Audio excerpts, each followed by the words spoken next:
Welcome to the SwimStrong Dryland Podcast. We are dedicated to inspiring and educating the swimming world. Our podcast highlights the work, character, and achievements of in and around the SwimStrong community. All right, we're here with Matt Elliott. So excited to get to share his story with you guys. Some incredible stuff coming for you. But before we jump into that, we got to do our rapid fire questions. Matt, are you ready? Yeah, I'm ready. All right, here we go. Number one, who's your favorite sports team? Has to be the Vikings. My dad, I've grown up watching the Vikings. So, Are you from Minnesota? No. Just your Born and dad raised in California. For some reason, I think it's purple. My dad loves purple. So, got it. Awesome. The skull. How about your walkout song? It has to be Batman by LPB Pootie. It's a really good one. I'm going to have to check that out. Good. Name of your stuffed animal growing up? His name was Blue Bear, and it was this big blue bear that had Santa Cruz written on its chest. That's awesome. How about the best Halloween costume you've ever worn? I was Young Gravy 2 years ago, I believe. That was the best one ever. Had this leopard print jacket. It was pretty cool. All right. So if you had to survive on a deserted island with just two people from the past elite camp that you were at, which two people would you choose that would give you the best chance to live? Katie Lawrence. She could probably kill any animal and get us food. And then Oliver Santana. Very smart, make fires, shelter, everything. Yeah, it's a pretty awesome crew right there that you'd have. How about a hidden talent you have that people don't know about?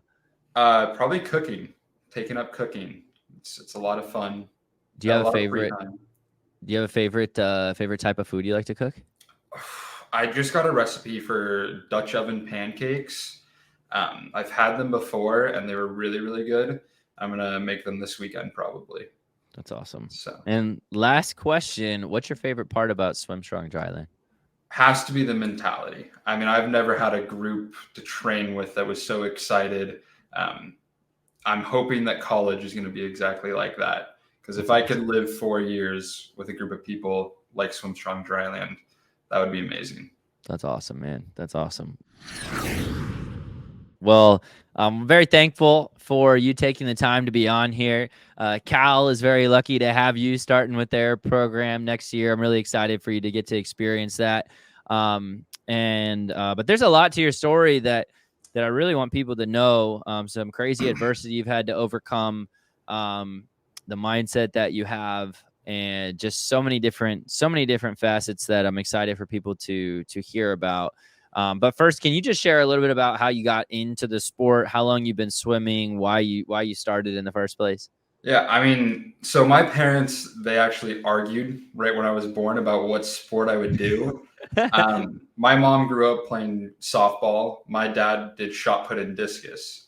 And so my dad wanted me on the track doing shot put and discus. My mom wanted me on a baseball field. They couldn't agree, so they threw me in a pool when I was I think I was 11 months old, 12 months old. I started mommy and me classes, and I haven't done a single sport since. I mean, wow. I fell in love with it. I don't think it's very conventional. I think a lot of kids should and do a lot of other sports growing up. But I found where I was meant to be and I've been swimming since. Hey man, that's awesome. That's awesome. Yeah, when you find something you love and you're passionate about it and you get to do it, just about every day, it's pretty cool. So tell us about how you ended up choosing Cal, that process. Obviously, you're an extremely high-level swimmer, going to the best program in the country right now, defending national championships, one of the most storied programs in the NCAA. How did that come about for you? Yeah, I want to say I took swimming as just a fun hobby until I was 7 or 8. And that's when I was like, oh, I could be good at this. And I like winning. And so my dad ended up taking me to a swim meet at Berkeley.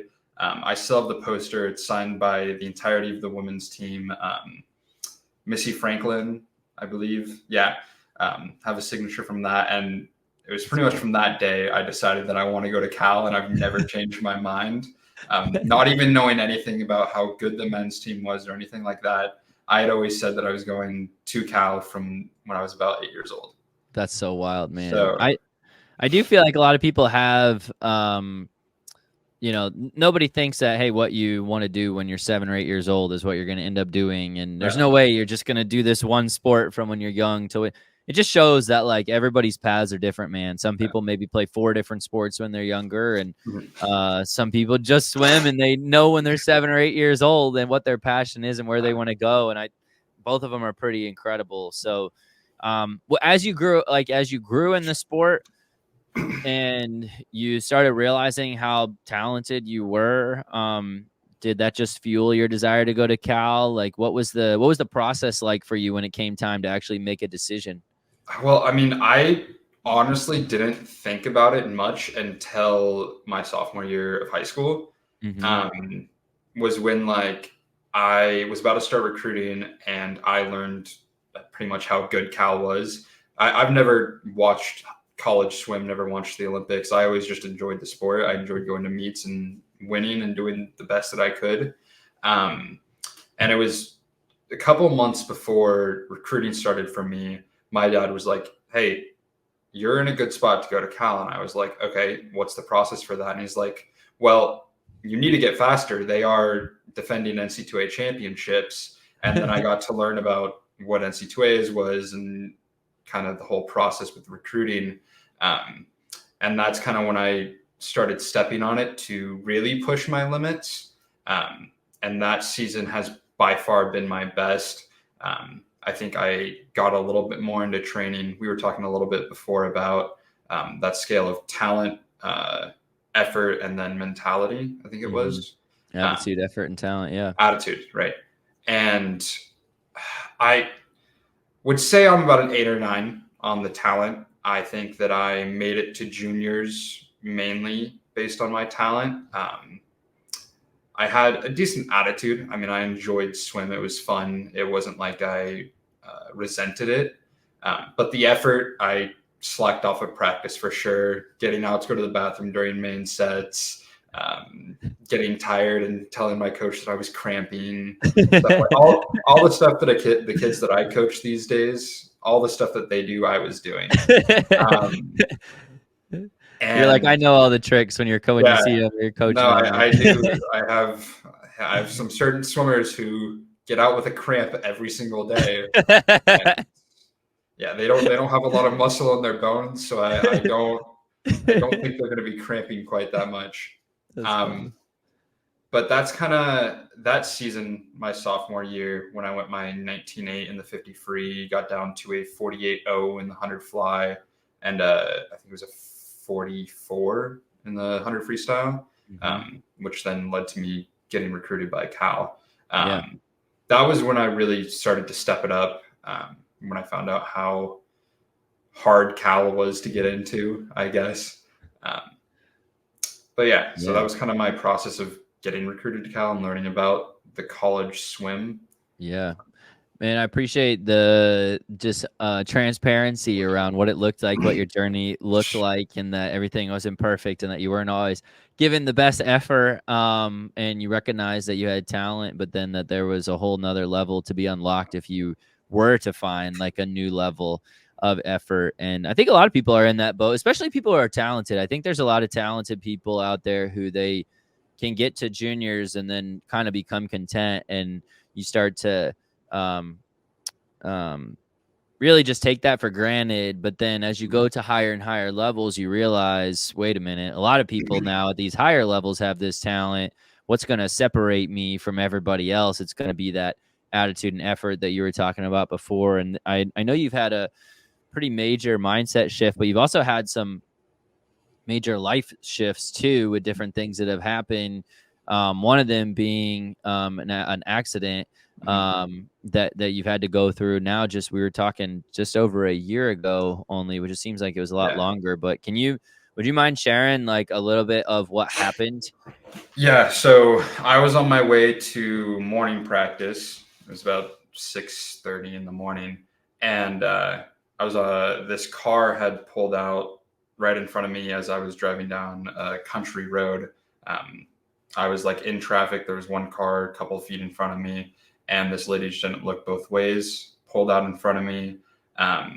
It ended up causing my Jeep to go into a roll. And then I ended up getting ejected through the soft top of the Jeep and landed in front of the car. Jeez. At the time, I didn't realize how bad it was because I was conscious. I pretty much stood up and the car in front of me had turned around. I waved him down, talked to him, told him like my mom's number, and he sat me down. And then I remember looking to my side and seeing my car. And at first I didn't think much was wrong with it. I just thought that the front fender had kind of folded in a little bit.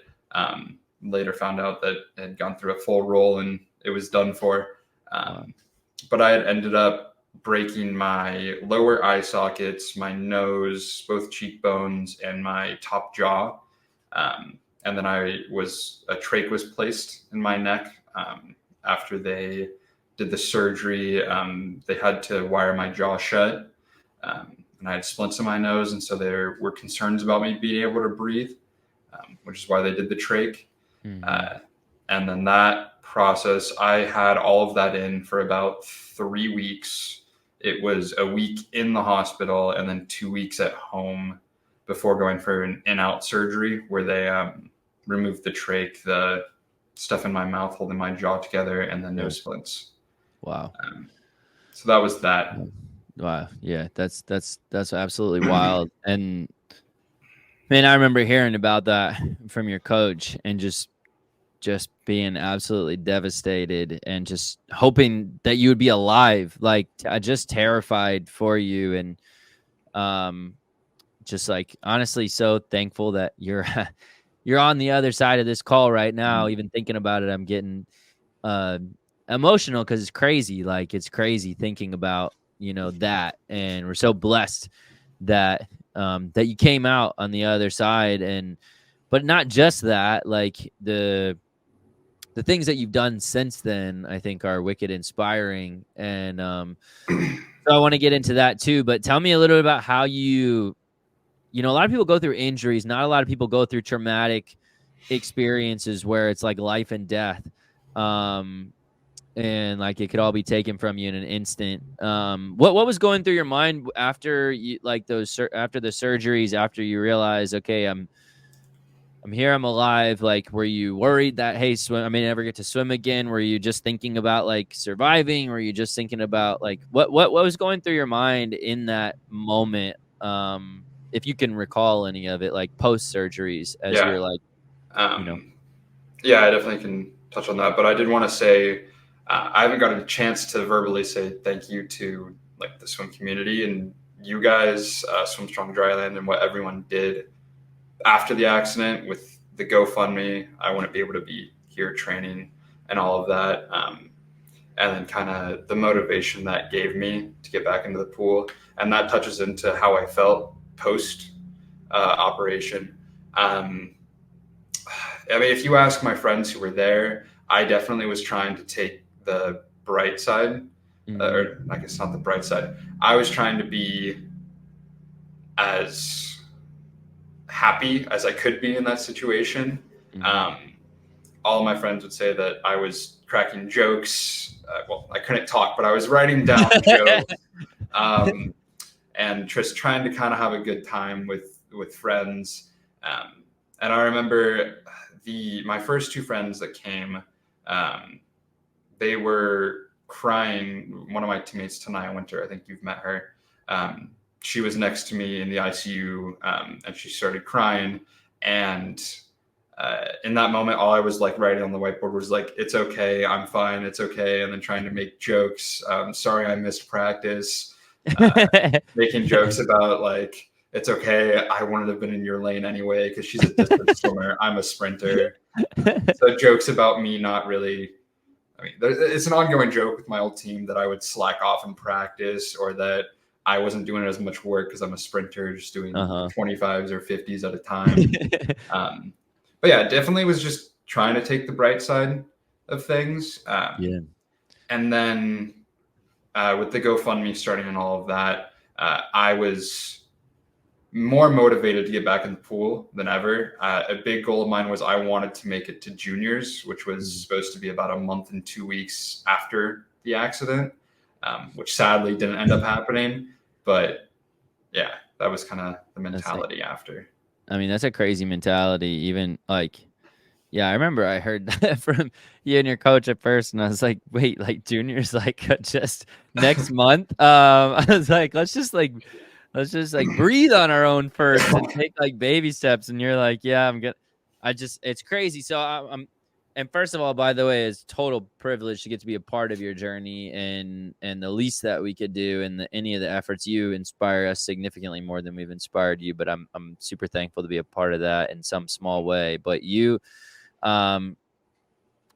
definitely rallied the swim community around you with your story and then with your mindset. But that mindset, that you just described, even being in the hospital and trying to stay lighthearted and cheer other people up when you're the one on the hospital bed, with your jaw wired shut and a trach. How did you have that mindset? Where does that come from? Is that something that you've always had? Is that something that like it has been instilled in you over time that prepared you for that moment? Like, how did you have that mindset in that moment? Yeah, I mean, I think I was always kind of the class clown with swim practice, always cracking jokes, trying to make people laugh, always trying to make coach laugh. And I think I never thought my situation was bad enough to warrant other people worrying about me. I mean, I grew up, got through school well, had a good family to support me through everything that I did. And I definitely know people have it significantly worse. And so I never have experienced people, I guess, worried for me. And so it was off-putting, but I didn't feel like I needed it. I mean, I had support from people, and they didn't need to worry about me because I was going to be okay. Like it might have taken time, but I was still there. I'm still me. This isn't a big, huge change. And I didn't want it to be a big, huge change. Yeah. Yeah, that makes sense. Can you talk a little bit about that? Because I think people go through something really challenging or traumatic in their life. And then, this is certainly something. So this is an event in your life that you've learned a lot from, and we'll talk about that next. And coming back from that. But also, you're not at all, like you said, defined by it. It's not like, oh, I'm still me. I'm still the same person. Like you will learn different things from it. But can you talk a little bit about that? Just the challenges of, okay, how do I move on from this? Obviously it's going to be a part of my story, but it's not me. Yeah. I mean, moving on from that, I think that the next 8 months, I would, from the accident to then, I would say the elite camp is another shift in who I am. But I spent a lot of time with friends, going to the gym with, you've met him, Noah, become one of my best friends. We started hanging out every single day, doing SwimStrong Dryland exercises at the gym. Was going out to stuff for my school, which I had never been one to do events, I guess, but kind of tried to live my life a little bit more to the fullest. And while that was nice, I do also regret I may have stepped away from swimming a little bit more than I wanted to.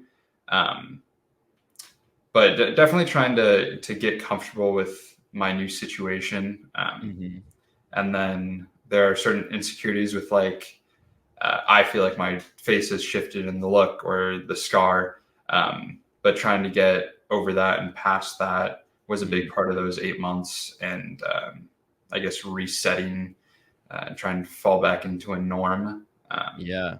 So I do know school was tough too over that last couple of months, but yeah. No, that's real. I appreciate you sharing all those things. It's just real, honest answers that I'm sure a lot of people can relate to who have been through really challenging, life-altering experiences. And And I think it'd be super hard to go through too, because there's not very many people, in your immediate circle that have been through something, exactly like that. So I think people probably, and maybe to this day, I don't know, maybe people when they're like, do you just have, you mentioned like, I'm trying to live my life fuller, and I'm sure there's a more of appreciation, but do you feel like people maybe ever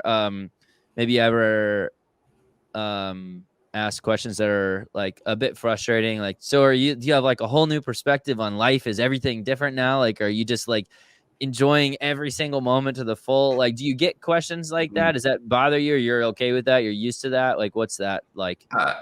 Honestly, I haven't had too many questions like that, and I mean, they wouldn't bother me. Even before, I enjoyed life, but I think now I kind of it's more precious, I guess, and I am thankful for what has happened and still being here.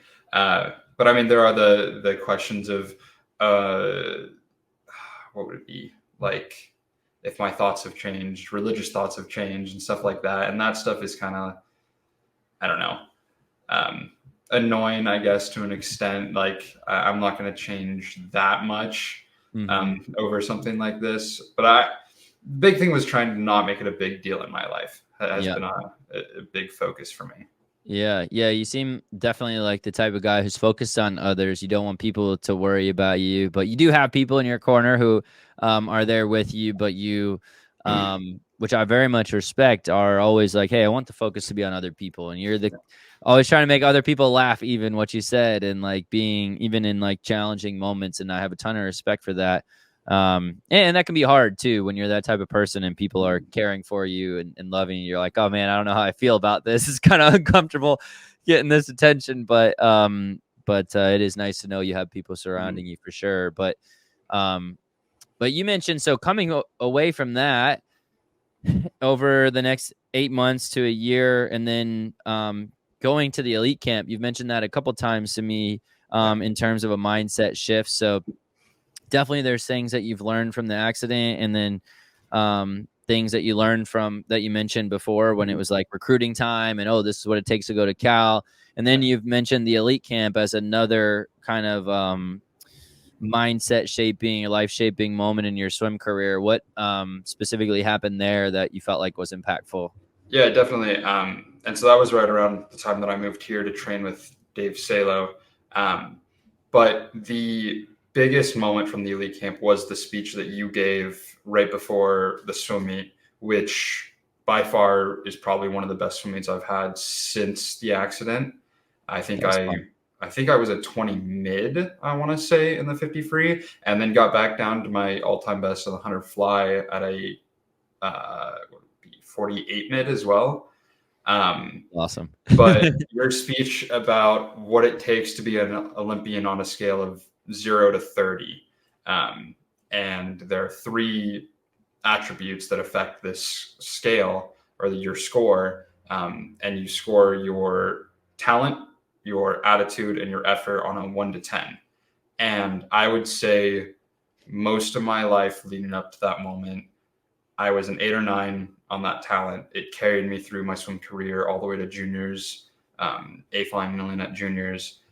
And my attitude and effort, I put them at around a 5. I think attitude is a hard one to gauge because I was definitely a cockier swimmer before the accident and during the time of probably my best season, which was my sophomore year. I had all the confidence in the world walking onto the pool deck. And that's shifted where now I have by far the best attitude I've ever had, between an 8 to a 10, depending on the day, showing up to practice with both my attitude and effort. And then that talent is still there at an 8 or 9. And so I think I'm training better than I ever have. But then I show up to a swim meet, we talked about this a little bit, and that attitude definitely drops. And I don't have the same confidence that I used to have. And I don't want to fully attribute that to the accident. I think there's some stuff after that too that'll affect it. But that's definitely a point where it shifted, where I wasn't as confident hopping up on the blocks. Mm-hmm. So Yeah. that was kind of the big shift from the elite camp. Yeah. Well, I love that, that speech was impactful, and that you took things to heart, and that you're in a spot where you're like loving the sport and giving great effort and having great attitude, and you're certainly extremely talented. And I know that for you, it's only a matter of time before you have a breakout meet, and do what you're capable of doing. But what you just described is actually extremely common, for people just returning from injury in general, let alone like kind of like a traumatic accident. The mentality, it's hard mentally, and that's where the mental skills training side of the sport plays such a big role, whether you're someone who struggles with anxiety or pressure or events of the past, or wondering if you'll be what you were before, or everybody has a different struggle. But mental skills, like at the highest level, I do feel like what ends up separating people is the attention to detail and mindset, because everybody typically works really hard at the highest levels, and everybody has a good amount of talent. But that training, that mindset, it's not just something you have or you don't. You had it more naturally, it sounds like, before the accident, and which is totally understandable. You come back, your body's been changed in a significant way from an accident like that, and so it's normal for doubts and fears and things to be in your head, and to be like, can I be what I used to be, and or go beyond that. So do you have any and it's a process, right? It's not something that just happens overnight, but I have no doubt you're going to figure it out. And we were just talking a little bit, you and I, about what that looks like to develop those mental skills, and to practice reframing, and to practice growing, things that will grow your confidence back. And but do you have any advice that you would give someone who's been through something similar, even just an injury, and is doubting, like, can I be the same? What are some things that you remind yourself of, or that you're fighting for right now, that hey, eventually this is going to pay off, but I got to fight for it? Yeah, there's a few things that come to mind. I watched this talk about swimming, and on a performance scale, swimming's not linear. There's ups and downs throughout your career. And that's kind of, I'm on a down right now. I would say I still am, but I'm not going to give up. I love the sport. I have 4 more years of college, and hopefully we'll have more after that. I mean, I don't think swimming will ever not be a part of my life. I'm as in love with it as I was when I was 12. Awesome. And so that's a big picture for me to look at it. On the big picture, this isn't the end. There's still so much more time. I'm still young. That was a big thing for me, and understanding that the up will come. There's no reason to give up. Another thing for me was a video that I watched of you recently talking about collegiate swimmers, and how it's not just magic. They don't just show up to college and magically they're all better. Mm-hmm. It's that you're surrounded by the type of people who want to improve and that have goals aligned with yours. And that's a big part of the group that I'm in right now. We have multiple guys who have gone to worlds, have Olympic trials, are contending to try and make the team. And the mentality and the effort that they bring into every practice encourages me to follow and try and be like them. A lot of them are older. I'm the youngest by about 4 years, but they're inspiring, not only with swim, but also me becoming the person that I'm becoming. Jesse Novak, he's by far influenced me swimming and out of the pool. He's a great person. And I definitely aspire to be like him. That's cool. So those are big things for me to think about. and stick with it. Both of those are such great pieces of advice in terms of keeping a big picture mindset, because oftentimes people who succeed in the sport are the people who just don't quit, like the people who just don't give up. And quitting doesn't mean people who don't quit the sport. Sometimes people quit and they're still doing the sport for years. They've given up though, in terms of like their work ethic, their habits, their mindset. They're like, yeah, but I'm not going to let go of swimming just in case something magical happens, like, let me just keep swimming and going through the motions just in case I break through.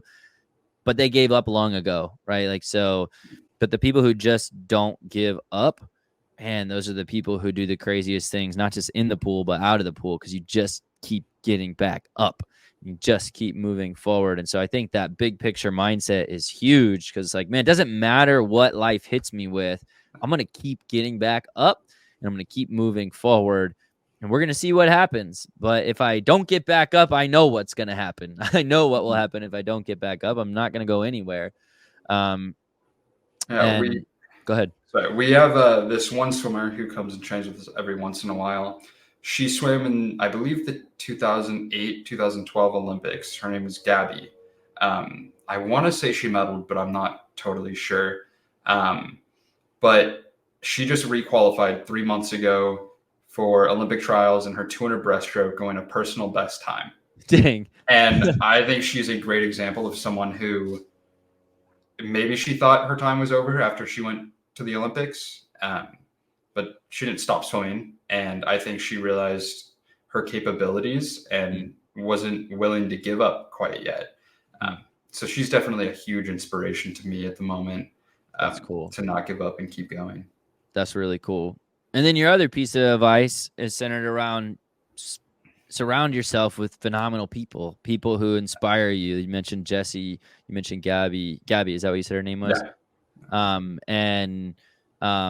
And the team you get to train with and being coached by Dave, and just having a team around you and a support system around you that wants to be phenomenal. Like that's inspiring, and that's going to help you take things to levels that you didn't know you could do, because no one can do it on their own. So if people just took those two things that you said, and, ourselves included, myself and you, taking those same pieces of advice for ourselves, that will help us.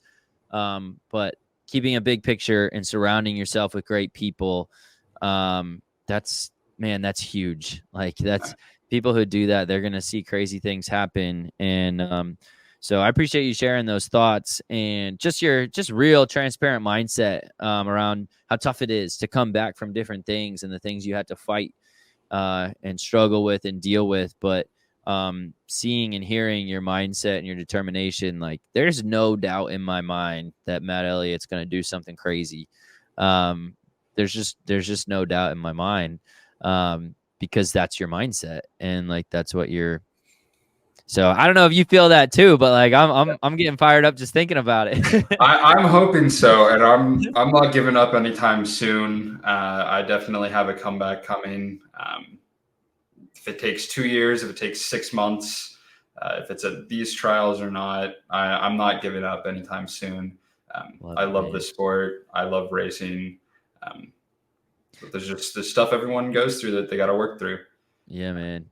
And that's the most important thing that you just said, that you're loving the sport and you're continuing to give your best. Like, if you love what you're doing and you're giving your best, like, you're going to be happy with the results no matter where you end up. And it's going to be inspiring, and it's going to pay off, whether now, like you said, or 6 months from now or 2 years from now, it's going to pay off. But man, we got the entire SwimStrong Nation rooting for you for sure. We have everybody in this program. It's just awesome to be a part of a community where everybody wants to see each other be successful. And but it's not just that people are rooting for you to want to see you want to crush it. You root for everybody else. Like, people love you. Like, people absolutely love you because you give so much back and bring so much to other people's lives. I have my monkey bucket award. I stick with it right next to me every day. Yes. Trying to aspire to be that same person. Explain that for a second for people who have no idea what the monkey bucket award is. Yeah, so the monkey bucket award was from SwimStrong Dryland's, our elite camp, and it I believe was for the loudest, most hyped athlete. We did one for both men and women. But yeah, Katie Lawrence won for girls. I won for guys. I'm very excited that I did win. I wasn't totally expecting it, but I'm glad I did. I'm glad people recognize that I love cheering. I love watching fast swimming. I tell my kids that I coach, I don't like slow swimming. I enjoy watching good quality swimming. And that's what we're here for.